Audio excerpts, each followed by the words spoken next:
ਕੀ ਹਨ ਇਹ ਤਿੰਨ ਆਰਡੀਨੈਂਸ? ਕਿਉਂ ਹੋ ਰਿਹਾ ਕਿਸਾਨਾਂ ਦੇ ਨਾਲ ਧੱਕਾ? ਕਿਉਂ ਉਤਰੇ ਹਨ ਕਿਸਾਨ ਸੜਕਾਂ ਤੇ? ਕੀ ਹਨ ਇਹ ਤਿੰਨ ਬਿੱਲ? ਆਓ ਜਾਣਦੇ ਹਾਂ ਇਹਨਾਂ ਤਿੰਨਾਂ ਬਿੱਲਾਂ ਬਾਰੇ।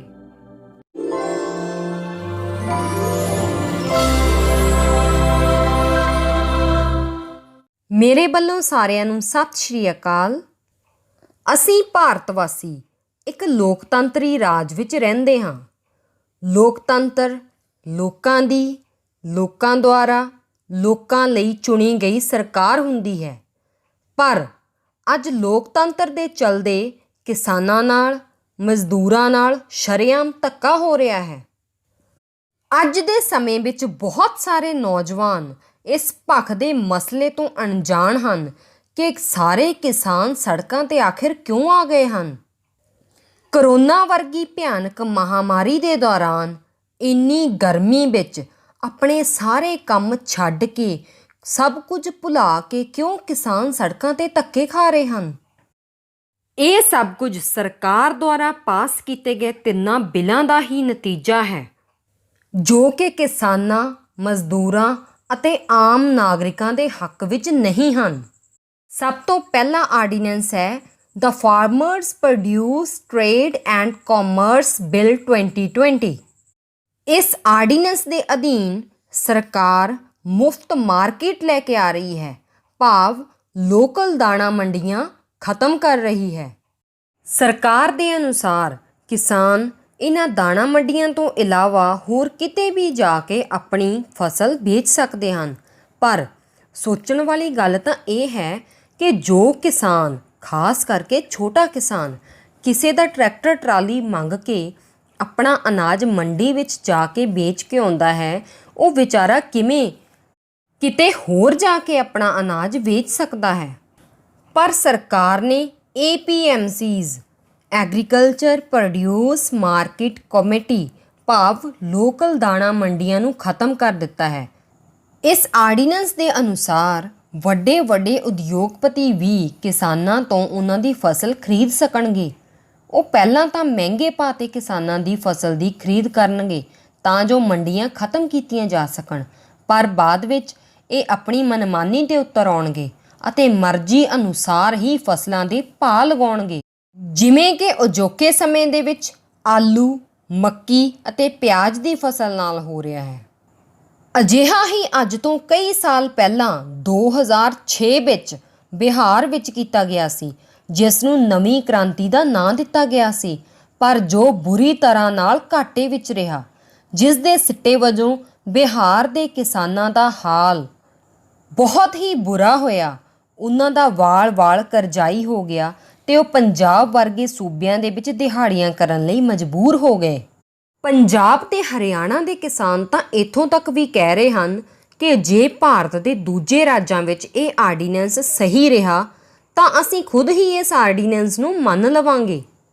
ਅਮਰੀਕਾ ਅਤੇ ਇੰਗਲੈਂਡ ਵਰਗੇ ਵਿਕਸਿਤ ਦੇਸ਼ਾਂ ਵਿੱਚ ਵੀ ਇਹ ਯੋਜਨਾ ਬੁਰੀ ਤਰ੍ਹਾਂ ਫੇਲ ਹੋ ਚੁੱਕੀ ਹੈ।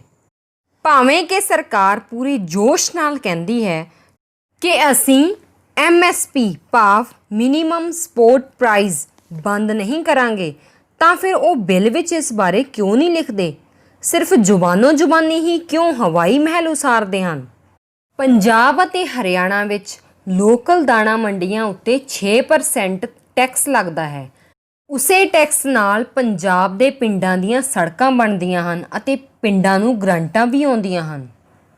ਸੋ ਸਰਕਾਰ ਦੇ ਕਹਿਣ ਮੁਤਾਬਿਕ ਇਸ ਬਿੱਲ ਦੇ ਅਨੁਸਾਰ ਪੂਰੇ ਦੇਸ਼ ਦਾ ਬਾਜ਼ਾਰ ਪੂਰਨ ਰੂਪ ਵਿੱਚ ਖੁੱਲ੍ਹਾ ਹੋਵੇਗਾ ਅਤੇ ਕਿਸਾਨ ਦੇਸ਼ ਦੇ ਕਿਸੇ ਵੀ ਹਿੱਸੇ ਵਿੱਚ ਜਾ ਕੇ ਆਪਣੀ ਫਸਲ ਵੇਚ ਸਕਦੇ ਹਨ। ਕਿਸੇ ਵੀ ਰਾਜ ਦੀ ਸਰਕਾਰ ਕਿਸਾਨਾਂ ਨੂੰ ਰੋਕ ਨਹੀਂ ਸਕਦੀ। ਇਸ ਦੇ ਲਈ ਸਰਕਾਰ ਨੇ barrier free interstate and intrastate trade ਦੀ ਸ਼ੁਰੂਆਤ ਕੀਤੀ ਹੈ, ਭਾਵ ਕਿਸੇ ਵੀ ਦੂਜੀ ਸਟੇਟ ਦੇ ਵਿੱਚ ਵੇਚਣ ਲਈ ਕਿਸਾਨ ਦੇ ਲਈ ਬੈਰੀਅਰ ਖਤਮ ਹੋ ਜਾਣਗੇ। ਪਰ ਸਾਡੇ ਦੇਸ਼ ਵਿੱਚ 86.21% ਛੋਟੇ ਕਿਸਾਨ ਹਨ, ਜਿਨ੍ਹਾਂ ਕੋਲ ਸਿਰਫ 4-5 ਕਿੱਲੇ ਹੀ ਜ਼ਮੀਨ ਹੈ ਜਾਂ ਇਸ ਤੋਂ ਵੀ ਘੱਟ ਹੈ, ਜੋ ਆਪਣੀ ਫਸਲ ਨੇੜੇ ਦੀਆਂ ਮੰਡੀਆਂ ਤੱਕ ਵੀ ਬੜੀ ਮੁਸ਼ਕਿਲ ਨਾਲ ਲਿਜਾ ਪਾਉਂਦੇ ਹਨ। ਸੋ ਹੌਲੀ-ਹੌਲੀ APMC ਮੰਡੀਆਂ ਅਤੇ MSP ਦੋਵੇਂ ਹੀ ਸਰਕਾਰ ਖਤਮ ਕਰ ਦੇਵੇਗੀ। ਦੂਜਾ ਬਿੱਲ ਹੈ the farmers empowerment and protection agreement on price assurance and farm services bill 2020। ਇਸ ਬਿੱਲ ਦੇ ਅਨੁਸਾਰ ਕਿਸਾਨ ਵੱਡੇ ਪੱਧਰ ਦੇ ਪੂੰਜੀਵਾਦੀ ਅਦਾਰਿਆਂ ਨਾਲ 1 ਤੋਂ 5 ਸਾਲ ਤੱਕ ਦਾ ਐਗਰੀਮੈਂਟ ਕਰ ਸਕਦਾ ਹੈ। ਭਾਵ ਕਿਸਾਨ ਫਸਲ ਬੀਜਣ ਤੋਂ ਪਹਿਲਾਂ ਹੀ ਉਹਨਾਂ ਅਦਾਰਿਆਂ ਨਾਲ ਇਹ ਐਗਰੀਮੈਂਟ ਕਰ ਲੈਂਦਾ ਹੈ ਕਿ ਜੋ ਅਸੀਂ ਫਸਲ ਬੀਜੀ ਹੈ ਉਹ ਪੱਕਣ ਤੋਂ ਬਾਅਦ ਤੁਸੀਂ ਇਸ ਰੇਟ 'ਤੇ ਲਵੋਗੇ। ਸਰਕਾਰ ਦੇ ਅਨੁਸਾਰ ਇਸ ਦੇ ਨਾਲ ਕਿਸਾਨਾਂ ਨੂੰ ਫਾਇਦਾ ਹੋਵੇਗਾ ਕਿਉਂਕਿ ਉਹਨਾਂ ਨੂੰ ਫਸਲ ਪੱਕਣ ਤੱਕ ਦੀ ਚਿੰਤਾ ਨਹੀਂ ਹੋਵੇਗੀ। ਪਰ ਅਸਲ ਵਿੱਚ ਇਸ ਬਿੱਲ ਦੇ ਬਹੁਤ ਸਾਰੇ ਨੁਕਸਾਨ ਹਨ। ਜਿਵੇਂ ਕਿਸੇ ਕਿਸਾਨ ਨੇ 50 ਰੁਪਏ ਦੇ ਵਿੱਚ ਕਿਸੇ ਵੱਡੇ ਉਦਯੋਗਪਤੀ ਨਾਲ ਐਗਰੀਮੈਂਟ ਕੀਤਾ ਹੋਇਆ ਹੈ ਕਿ ਉਹ ਆਪਣੀ ਫਸਲ ਉਸ ਨੂੰ ਵੇਚੇਗਾ, ਪਰ 3-4 ਮਹੀਨੇ ਬਾਅਦ ਫਸਲ ਪੱਕਣ 'ਤੇ ਉਸ ਦਾ ਰੇਟ ਜੇਕਰ ਬਾਜ਼ਾਰ ਦੇ ਵਿੱਚ 60 ਰੁਪਏ ਹੋਵੇ ਤਾਂ ਉਹ ਉਦਯੋਗਪਤੀ ਕਿਸਾਨ ਨੂੰ 60 ਰੁਪਏ ਨਹੀਂ ਦੇਣਗੇ ਅਤੇ ਐਗਰੀਮੈਂਟ ਦੇ ਅਨੁਸਾਰ ਉਸ ਨੂੰ ਸਿਰਫ 50 ਰੁਪਏ ਹੀ ਦੇਣਗੇ। ਪਰ ਜੇਕਰ ਉਸ ਸਮੇਂ ਰੇਟ ਘਟ ਗਿਆ ਹੋਵੇ, ਭਾਵ 40 ਰੁਪਏ ਰਹਿ ਗਿਆ ਹੋਵੇ, ਤਾਂ ਉਦਯੋਗਪਤੀ ਉਸ ਨੂੰ 50 ਰੁਪਏ ਨਹੀਂ ਦੇਣਗੇ ਜੋ ਕਿ ਐਗਰੀਮੈਂਟ ਵਿੱਚ ਲਿਖੇ ਹੋਏ ਹਨ। ਉਸ ਸਮੇਂ ਉਹ ਅਨਾਜ ਦੇ ਕਾਲਾ ਹੋਣ ਦਾ ਜਾਂ ਅਨਾਜ ਵਿੱਚ ਨਮੀ ਜ਼ਿਆਦਾ ਹੋਣ ਦਾ ਬਹਾਨਾ ਬਣਾਉਣਗੇ। ਦੂਜੇ ਪਾਸੇ ਇਸ ਐਗਰੀਮੈਂਟ ਦੇ ਅਨੁਸਾਰ ਉਹ ਵੱਡੀ ਕੰਪਨੀ ਤੁਹਾਡੀ ਜ਼ਮੀਨ 'ਤੇ ਖੁਦ ਵੀ ਖੇਤੀ ਕਰ ਸਕਦੀ ਹੈ। ਉਹ ਤੁਹਾਡੇ ਨਾਲ 5 ਤੋਂ 10 ਸਾਲ ਦਾ ਐਗਰੀਮੈਂਟ ਵੀ ਕਰ ਸਕਦੀ ਹੈ। ਉਸ ਦਾ ਠੇਕਾ ਤੁਹਾਨੂੰ ਦੇ ਸਕਦੀ ਹੈ, ਪਰ ਇਸ ਦੇ ਅਨੁਸਾਰ ਤੁਸੀਂ ਖੁਦ ਆਪਣੀ ਜ਼ਮੀਨ 'ਤੇ ਖੇਤੀ ਨਹੀਂ ਕਰ ਸਕੋਗੇ। ਪਰ ਜੇਕਰ ਉਸ ਵੱਡੀ ਕੰਪਨੀ ਨੂੰ ਕਿਸੇ ਵੀ ਤਰ੍ਹਾਂ ਦਾ ਕੋਈ ਨੁਕਸਾਨ ਹੁੰਦਾ ਹੈ ਤਾਂ ਉਹ ਮਨਮਰਜ਼ੀ ਦੇ ਅਨੁਸਾਰ ਹੀ ਕਿਸਾਨਾਂ ਨੂੰ ਠੇਕਾ ਦੇਵੇਗੀ। ਭਾਵੇਂ ਕਿ ਸਰਕਾਰ ਅਨੁਸਾਰ ਇਹ ਸਾਰੀਆਂ ਅਫਵਾਹਾਂ ਨੇ ਅਤੇ ਕੋਈ ਵੀ ਅਜਿਹਾ ਮਸਲਾ ਆਉਣ 'ਤੇ ਅਸੀਂ SDM ਜਾਂ DC ਦੇ ਕੋਲ ਜਾ ਸਕਦੇ ਹਾਂ, ਪਰ ਅਦਾਲਤਾਂ ਵਿੱਚ ਕਿਉਂ ਨਹੀਂ? ਇਸ ਤਰ੍ਹਾਂ ਕਿਸਾਨ ਵਿਚਾਰਾ SDM ਅਤੇ DC ਦਫ਼ਤਰਾਂ ਦੇ ਚੱਕਰ ਕੱਟਦਾ ਹੀ ਰਹਿ ਜਾਵੇਗਾ। ਅਦਾਲਤ ਵਿੱਚ ਇਸ ਕੇਸ ਦੀ ਸੁਣਵਾਈ ਨਹੀਂ ਹੋਵੇਗੀ। ਤੀਸਰਾ ਬਿੱਲ ਹੈ ਅਸੈਂਸ਼ੀਅਲ ਕਮੋਡਿਟੀਜ਼ ਅਮੈਂਡਮੈਂਟ ਆਰਡੀਨੈਂਸ 2020। ਇਹ ਬਿੱਲ 1955 ਵਿੱਚ ਆਇਆ ਸੀ ਜਦੋਂ ਅਮਰੀਕਾ ਤੋਂ ਅਨਾਜ ਮੰਗਵਾਇਆ ਜਾਂਦਾ ਸੀ। ਇਹ ਐਕਟ ਤਾਂ ਬਣਾਇਆ ਗਿਆ ਸੀ ਕਿ ਕੋਈ ਵੀ ਵਪਾਰੀ ਅਨਾਜ ਦੀ ਲੋੜ ਤੋਂ ਵੱਧ ਸਟੋਰੇਜ ਨਾ ਕਰ ਸਕੇ। ਜੇਕਰ ਕੋਈ ਅਜਿਹਾ ਕਰਦਾ ਹੈ ਉਸ 'ਤੇ ਰੋਕ ਲਾਈ ਜਾ ਸਕੇ।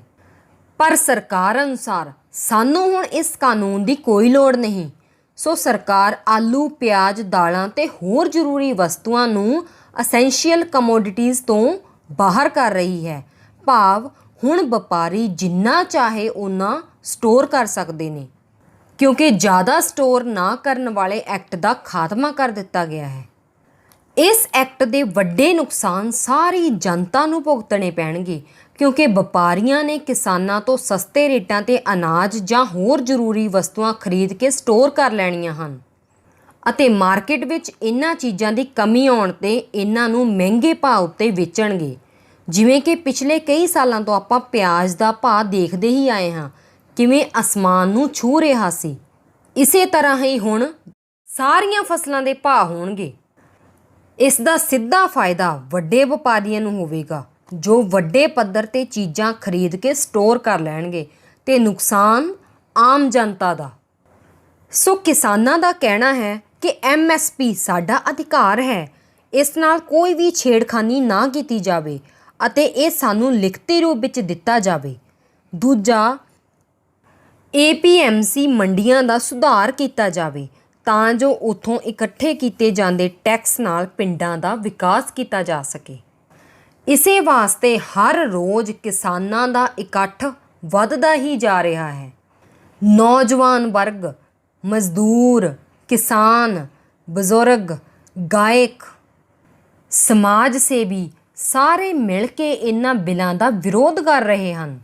ਸੋ ਸਾਨੂੰ ਸਾਰਿਆਂ ਨੂੰ ਪਾਰਟੀਬਾਜ਼ੀ ਤੋਂ ਉੱਪਰ ਉੱਠ ਕੇ ਏਕਾ ਕਰਕੇ ਇਹਨਾਂ ਸਾਰਿਆਂ ਦਾ ਹੌਸਲਾ ਵਧਾਉਣਾ ਚਾਹੀਦਾ ਹੈ, ਕਿਉਂਕਿ 1 ਤੇ 1 11 ਹੁੰਦੇ ਹਨ। ਸੋ ਸਾਨੂੰ ਸਾਰਿਆਂ ਨੂੰ ਇਕੱਠੇ ਹੋ ਕੇ ਇਹਨਾਂ ਬਿੱਲਾਂ ਦਾ ਡਟ ਕੇ ਵਿਰੋਧ ਕਰਨਾ ਚਾਹੀਦਾ ਹੈ ਤਾਂ ਜੋ ਆਪਾਂ ਆਪਣੀ ਕਿਸਾਨੀ ਨੂੰ ਬਚਾ ਸਕੀਏ। ਕਿਸਾਨ ਦੇਸ਼ ਦੇ ਅੰਨਦਾਤੇ ਹੁੰਦੇ ਨੇ, ਸੋ ਇਹਨਾਂ ਅੰਨਦਾਤਿਆਂ ਦਾ ਸਾਥ ਦੇਣਾ ਸਾਡੀ ਨੈਤਿਕ ਜ਼ਿੰਮੇਵਾਰੀ ਹੈ। ਇਸ ਉਦੇਸ਼ ਦੀ ਪੂਰਤੀ ਦੇ ਲਈ ਸਾਰੇ ਪਿੰਡਾਂ ਦੀਆਂ ਗ੍ਰਾਮ ਸਭਾਵਾਂ ਦੇ ਮੈਂਬਰ ਇਕੱਠੇ ਹੋ ਕੇ ਇਹਨਾਂ ਕਾਲੇ ਕਾਨੂੰਨਾਂ ਖਿਲਾਫ ਆਵਾਜ਼ ਉਠਾਓ ਅਤੇ ਮਤੇ ਪਾਸ ਕਰੋ, ਤਾਂ ਹੀ ਅਸੀਂ ਆਪਣੇ ਪੰਜਾਬ ਨੂੰ ਬਚਾ ਸਕਦੇ ਹਾਂ, ਆਪਣੇ ਦੇਸ਼ ਨੂੰ ਬਚਾ ਸਕਦੇ ਹਾਂ। ਕਿਉਂਕਿ ਗ੍ਰਾਮ ਸਭਾ ਕੋਲੋਂ ਪਾਸ ਹੋਏ ਮਤੇ ਤਾਂ ਸੁਪਰੀਮ ਕੋਰਟ ਵੀ ਨਹੀਂ ਮੋੜ ਸਕਦੀ। ਸੋ ਆਓ ਸਾਰੇ ਮਿਲ ਕੇ ਇਹ ਪ੍ਰਣ ਕਰੀਏ, ਕਿਸਾਨੀ ਬਚਾਈਏ ਤੇ ਪੰਜਾਬ ਨੂੰ ਖੁਸ਼ਹਾਲ ਬਣਾਈਏ।